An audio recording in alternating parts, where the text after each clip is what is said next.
Howdy everyone, Zakalachi back again, this time going over the cards of the Trickery deck. The main mechanic of the Trickery deck is the gold cost gets reduced by 1 for every settlement you own, starting with the second. So with 2 settlements under your control, you have a 1 gold discount, 3 owned gives you 2 gold off, etc. Some Trickery cards cost prestige, and those costs are not reduced in the same way. Also, none of the cards in the Trickery deck will give you rot when played, nor are there any wild symbol cards, so keep that in mind if you need those for your game. This makes it so that Trickery cards are generally a bit expensive to play initially compared to the effect they provide, but even after just a 1 gold discount they can become very cost effective or even free to play.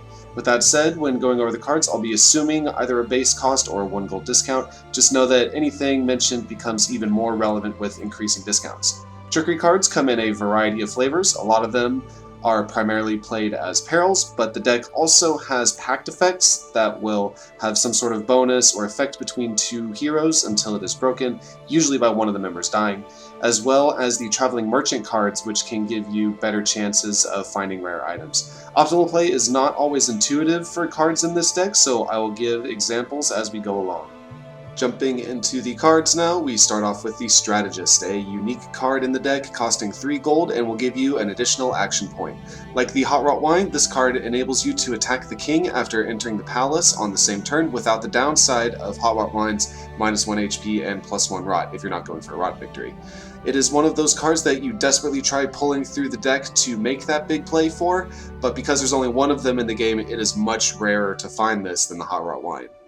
Second is the first settlement improvement card, the Patronage and Industry. Rare cards costing 3 gold as a base and will give you +1 gold and +1 prestige from the settlement until it is terrorized or taken from your control. This is great if you can afford to play this early in a game and keep that settlement under your control, but it also makes it a magnet for your opponents to either try to claim it from you or terrorize to destroy the building so no one gets the income bonus. If you can keep it for a handful of dawns, it pays for itself very handsomely and then some. Third card is the first Pact of the deck. The Allies Pacts are uncommon, costing 2 gold as a base, and will grant +1 prestige at the start of each Pact member's turn. This card, more than most others, definitely requires you playing it when it isn't your turn if you want to be most optimal, because say if you go first in the rotation, then you could play it immediately, but whoever you play it to will get the +1 prestige count first. So better to wait for other people to go after you and finish their turns, then you play this card to them, so that way once your turn rolls around, you would get that initial +1 prestige first, thus keeping you in the lead or at least ahead. Gotta be careful about backstab situations when 2 Pact members are neck and neck in the prestige count though, since one killing the other to take the lead is often how these ones end. Merchant's Agreements are another Pact card, also uncommon, costing 2 gold and granting +1 gold at the start of each Pact member's turn. Similar to the Allies Pact, but with gold instead of prestige. It isn't as necessary to wait to play this like it often is for Allies Pact, but with a discount or 2, it can generate a lot of bonus gold over just a couple of turns, and this card can also be one of the best ways to ensure you keep an ally on your side, more so than the Allies Pact itself, since everyone always needs more gold. Hidden Traps are the first real peril of the deck. They are uncommon, also costing 2 gold, and will take off 1 HP and action point from their target. It's a solid trap for a good price, great for high traffic areas to slow your opponents down, but can also be played directly to a lot of common tiles if you want the instant effect on another hero. And then next comes the Vile Officials, a unique card costing only 1 gold, and it will take 1 gold away from the target for each claimed settlement and their clan grounds.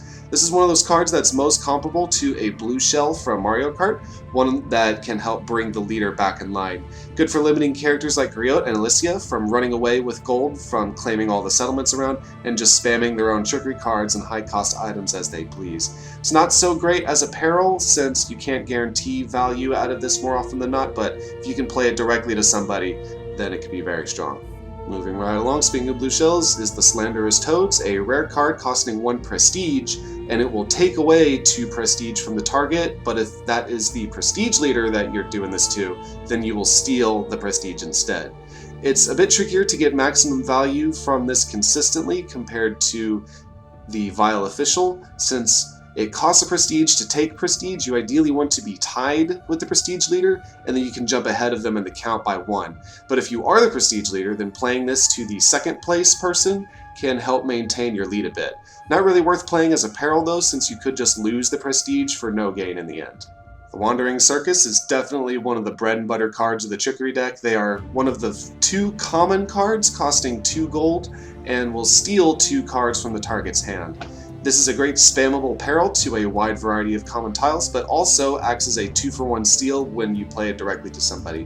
One of the best cards to try to snipe a hot rod out of someone's hand if you think they might be holding on to one, or just denying a valuable card that they're trying to hold on to for later. Can't go wrong when you pull these. Incite Revolts are uncommon cards costing 3 gold initially and will terrorize a settlement and eject a King's Guard if there's one on there. This is the one card that Scarlet from the Bandit clan most loves to see, since free terrorizes guarantee activations of her ability for free followers. For everyone else though, this can be a free prestige point or just burn down a settlement that has been built up with patronage and industry to prevent someone else from running away. The Expendables are some of my favorite cards to see. They are uncommon, cost only 1 gold, and will take off one of the symbols needed to pass a peril. 99% of the time when I play these, it's to the Palace Perils to make them much easier to breach. Otherwise, it can help make your path through an area you need to traverse a bit easier as well for a cheap price, often free. Always love these guys. Next come the Plaguebearers, the only rot-symboled card in the deck. A rare card costing 1 prestige, and will take off 2 HP, and if the target dies, they will gain +1 rot. It's not too often you can play this directly to someone for a kill, so I usually try to either burn these for a rot symbol instead of playing them since the prestige can be more valuable, or if that is not a consideration, I'll play them to a dungeon that's been getting a lot of traffic to hopefully trip up the competition. And now comes the Game of Thorns, a unique card in the deck, one of the couple of 6 gold cost ones in here, but it's one of those game-swinging cards. This one, you steal 1 prestige from all the other players. One of the most expensive cards in the game, but if you can get some discounts on there, you can potentially swing a huge prestige lead out of nowhere, especially if it's a close game. Otherwise, it's mostly out of everyone's price range and can be burned for a sword in a lot of situations fairly easily. Moving on, we have the Witch Hunters, a rare card costing 3 gold as a baseline, and will take off 1 action point and 4 magic from the target. It's a good peril to play to your settlements or a stone circle with a spirit stone in it, since the minus AP is often the main draw of cards like this. It is a bit expensive initially, but again, with 1 gold discount, it becomes a pretty nice peril. Now comes everyone's favorite peril, the Cat Burglar, a rare card costing 3 gold, and it steals 1 random equipped item from the target's kit. You mostly want to play this directly to another player if you can to try to steal their high cost items or a powerful treasure from them, which can absolutely swing a game into your favor if you get a lucky pick. The king also loves to play these all over the place, and it just always sucks when you fail this. Confirmation bias can be a hard thing to look past, and it seems like you always lose your best cards to this and pick trash, but it really does give as much as it takes when it is played well. Agents of Misfortune are uncommon cards costing 1 gold, and they will take off an additional HP from any failed symbol that wasn't matched on a peril. This is one of the cheap cards that are easy to play for free, but the effect is usually minimal. I play these most often to other damaging perils like mercenaries and lightning strike to make them more potent, or to the palace perils to just make them extra punishing when someone is trying to roll to breach and it doesn't look like it's going well. This combos well with the cursed land spell to make perils harder to pass, and thus giving you higher odds of getting damage out of this one. Then coming up next is one of my favorites, the Emissary. Rare cards costing 3 gold as a base, and they will claim any targeted settlement as long as it's empty. Always good fun claiming something far out of the way and guaranteeing trickery discounts and income from the rest of the game. You can snipe someone's built-up settlement that has other improvements like the patronage and industry out from under them, or this one will also break down palisade walls and save you the AP cost of moving on to a settlement for that. Overall, you just always love seeing emissaries come around. One of the people you do not want to see come around too often against you is the Welcoming Party, though. Rare cards costing 2 gold, and if the target fails the peril, they will be exiled to the nearest unoccupied mountain and forced to end their turn.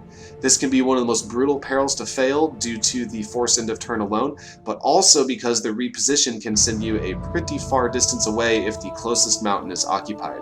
I think my record is 5 tile distance away, pretty nuts. One of the best perils to play to your own towns for safeguarding, preventing opponents from claiming over them, and it can also potentially combo with other perils on the mountain itself, like a blizzard spell or a hidden trap. And finishing off this page, we got the pickpockets. Uncommon cards costing 2 gold, and they will steal 2 gold back. And then if the target is also scouted for you, they will steal an equipped item like the cat burglar up there. This is only playable to settlements and usually not directly to heroes, so it is most often played as apparel, but with discounts, this card is pure profit, and when combined with some scouting can be a great 2-for-1 effect. And starting the next page is everyone's other favorite group, the mercenaries. Uncommon cards costing 3 gold and will take off 2 hit points and 1 action point from their target. These guys always just seem to show up everywhere, from King's Declarations and Perils placements to other players just playing them. They can go anywhere, so you can't really plan for them showing up in a specific area like other perils. They are also great as direct damage cards, since the 2 hit points is usually significant and the -1 action point is a huge hit as always. Getting past them though, the Rangers are the other common card in the deck. These cost 1 gold and will scout a tile and the surrounding ones until the end of your next turn. Scouting is great, and this card is often played for free since it only costs 1, but scouting just helps you determine what perils are around you, nullifying stealth from enemies in forests at night, and it can also combo with pickpockets to get its bonus effect pretty reliably as well. Next is Saboteur, uncommon card costing 2 gold, and it sets the target's explode pool to 0. This is honestly one of the least impactful perils in my experience, since most characters only get a couple of exploding dice in any given combat or peril. It can be a bit harsh when played directly to someone who's trying to breach the palace, and they need to rely on those exploding dice to succeed in their chance of breaching. But more often than not, when I see this, I just burn a bunch of cards into it to free up hand space and then take the hit. It's really not that bad. But then comes Disguise, a rare card costing 3 gold, and it will grant the target stealth until end of the next turn. Stealth for 2 turns on yourself can be very strong, especially when you can play this with a discount. You can play Perils or the Wandering Merchants without giving your opponents much of a clue to what they are, move to more optimal positions, and just stay out of the line of fire without keen observation or guesswork from the competition. Stealth can be very strong at crucial situations in the game, and Disguise is one of the only ways for characters beyond Zosha or Nighttime Forest to make that happen. Reprieve is another great card. They are rare, however, and cost 2 gold, but they remove the target's bounty. This is pretty much worth it all the time to play to yourself, unless you're Silas and you're purposely flaunting a large bounty for his additional attacks. For everyone else though, it saves you the 2 gold minimum you would give to an opponent should they claim the bounty on you, not to mention the additional prestige. But a cheeky play with this is to play it to yourself after you've entered the palace, and that way the King's Guards won't attack you the following dawn due to you not having a bounty. Then rounding out the roughly halfway point is the Spy Network. Rare cards costing 3 gold, and it grants permanent scout on the target for you. Permanent scouting is extremely useful, especially one that can move around the map with your opponent and reveal other perils beyond what stuff like Rangers can provide. This card also instantly negates Zosha's ability for you, allowing you to keep tabs on an otherwise extremely elusive character. Continuing along, the next page starts with False Orders, rare cards costing 1 gold, and will move the Kingsguard off of its current tile in a random direction. Very useful for avoiding a bounty by kicking a Kingsguard out of your way. Just make sure you play this once you're next to him to decrease the odds that he's still in your path that you need to go through, and generally helpful for claiming settlements since they seem to gravitate more towards those. This can also be used when you're breaching the palace to avoid fights, since Kingsguards moved by this do not attack in the same turn during that dawn movement and combat they have, so keep your mind out for that. Next are the Merry Thieves, uncommon cards also costing 1 gold, but they will steal 3 gold from the target, then give 1 gold from your stash to the poorest hero. This is often played for free and is also an easily spammable peril since it can be played anywhere, but is usually just played directly to someone rich to siphon gold from them directly. If you yourself, as the target, are the poorest hero after you are stolen from, you will get 1 gold back, but if you are stealing from someone and you're still the poorest hero, you will not give away 1 gold to the next poorest hero. You'll just keep it since you are technically the poorest. So overall, Merry Thieves are pretty great. Moving on, we got the Crime Lord. Another one of those unique game-swinging cards. This one only costs 1 prestige though, and will steal 2 gold from all other heroes. It has a very large effect for the price of only 1 prestige, and is usually best played right when dawn rolls around and everyone's flush with new money. Getting up to +6 gold on a turn can then combo into more big plays with either more trickery cards or equipping those expensive items you've been holding on to. Beheaded is one of those cards that I believe is different than the other versions of the game versus the PC version. In PC, where I'm doing all this, it is a unique card costing 1 prestige and will subtract 2 HP from the target per follower they have equipped. This card, in the other versions I believe, used to just remove a random follower from the target, but was changed a bit ago to be the -HP instead, since before you could willingly play this to yourself to get rid of the stranger. Now though, it's really only useful to play this to someone with followers, on low health, and with a bounty to recoup the prestige cost, thus making it extremely situational and not that great. Better to just burn it for the sword. Next is one of my favorites, the bribery card. These are rare, costing 3 gold, and steals a random equipped follower. This is one of the best trickery cards you can play, since followers are one of the rarest cards to get in the game period, so stealing a strong one from someone else like the blacksmith or an apprentice, if they really need it, can be a huge swing in your favor and really set them back. It always sucks to fail this one, but if you run into it without any followers, you can just burn cards for free and free up hand space for more cycling.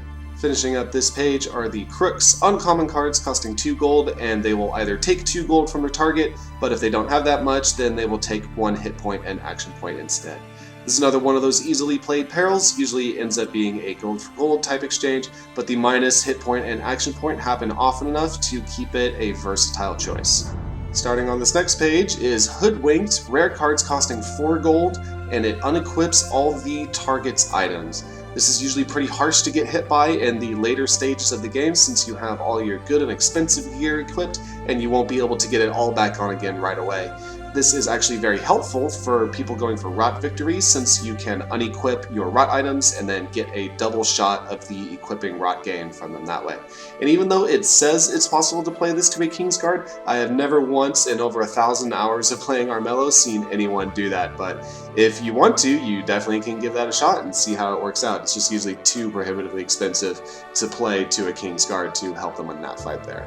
Bounty cards are another staple of the trickery deck. They are common, costing 2 gold, and will either apply a new bounty to a hero or increase an existing bounty level by 1. It does what it says on the tin, it gives a bounty or it upgrades one. Usually proper to play these to the prestige leader if you are behind in the prestige count, but if you are the prestige leader, you can maintain your lead and claim these bounties quickly if you are in a position to do so. If you are Silas, you can play this to yourself for an instant activation of your ability if you can't find a Kingsguard to fight. The next of the settlement improvement cards, the Stone Wards, are rare cards costing 3 gold as a baseline, and it will create a ring of stone wards around a settlement until it is terrorized. This is great for protecting one of your cities from getting terrorized by Banes or from corrupted heroes, but it can still be terrorized by the Incite Revolt card and Kingsguard declarations, so gotta watch out for that. The Armistice is the final Pact card in the list, rare cards costing 2 gold, and if one hero attacks the other, then they instantly become a level 3 bounty, a traitor. Possibly the least impactful of all the pacts though, acting more as a deterrence against the other player. Funnily enough though, Silas can play this to someone and then immediately attack them to instantly get the highest level on his hero power there. And Palisade Walls are the last settlement improvement card in the deck. They are uncommon cards costing 2 gold, and they will fortify a settlement until either another hero enters and reclaims the settlement or becomes terrorized. This is one of the best cards to help keep your settlements under your own control, or you can punish someone trying to complete a quest in a town by fortifying around it, making it cost another action point for them to get in there. And finally we have Arson. Rare cards costing 1 prestige, and they will subtract 2 hit points from anyone standing on the forest this is played to, and also convert that forest into a swamp. When it converts into a swamp, it does not deal an additional hit point of damage, since that only activates when someone enters the tile. This is usually best if you can claim a kill or a bounty to recoup the prestige loss, and the swamp can make long-term movement through an area more annoying for everyone involved, but usually this is too situational to play. It also has a small niche of disrupting forest tiles that the bears can use more to their advantage from their rings. And starting us off on this last full page are the sharpshooters, rare cards costing 3 gold, and they will take off 1 HP as a baseline, and then an additional 1 HP per bounty level on the target. This is obviously the best card for punishing people with bounties, but it is very expensive without any discounts. Usually I play these as a peril just to get them out of my hand, since the exact situation needed for maximum value isn't super common, but also the sword is an easy burn as well. Next is Blood Money, also a rare card. This one costs 1 prestige, and it grants you the effect of stealing 1 gold for each damage you inflict on heroes in combat. Usually this feels like a win more type of card, where someone with a big prestige lead will just play this to themselves and then fight a bunch of people to steal all of their gold. Otherwise, I usually just burn this for the sword, since the prestige is more valuable in most situations. And now we come to Blackmail. Rare cards costing 3 gold, and they will steal 1 gold from their target at the start of your turn continuously. It is technically a pact, but it's definitely a card that puts a target on your back. It can give your opponent some degree of counterplay with it though, since they can spend all of their gold before your turn rolls around, so you don't actually steal anything then. So you want to try to play this to someone who goes after you in the rotation, since like with the Crime Lord, it is better odds of you stealing the gold from the morning income. And the final of the super expensive game swinging cards is the Grand Heist, a unique card costing 6 gold as well, and it steals a spirit stone from another hero. When played, this card is usually either to get the final stone you need to become a spirit walker from someone else, or you steal one away from someone who already has 4 stones, thus breaking the spell. Too expensive to play in most other situations, unless you're very confident you'll get the needed stones to complete a set after you play this one. Overall, it's situational, but when it's needed, it is the best card you could have in the game. And before we move on to the merchants, I would just like to finish up the regular cards with devious ruse real fast. These are uncommon, cost 1 gold, and will make the target's explode pool infinite until the end of next turn. The reverse of the saboteur, and is good in all the situations where saboteur would be bad for you. Very rarely does the extra explode pool mean you get significantly more dice from those rolls, but it can be helpful for a low spirit character like Oksana or Hargrave to have a chance for a big roll in a crucial combat, or when breaching the palace, for example. And now backing up a bit with the following merchant cards, it can be tough to evaluate exactly how good they are. The first 2 are pretty expensive, while the next 2 are dirt cheap. They can give you the one thing you really need to tie your build together and become extremely strong, or just useless garbage. Betty and Simeon do not pull items from the item deck, but rather just create them out of thin air, so it is possible to get duplicates of unique items.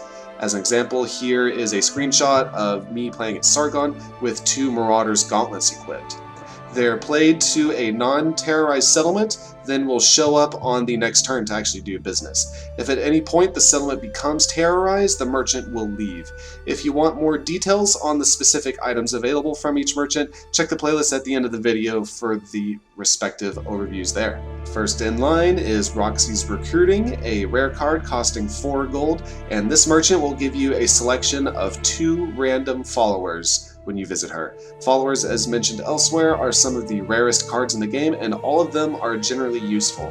They don't conflict with your equipped items like some treasures can, and they can usually just carry to victory all by themselves, like with the Squire or the Blacksmith for the very strong ones. Overall, you definitely want to detour to visit Roxy if you have the opportunity.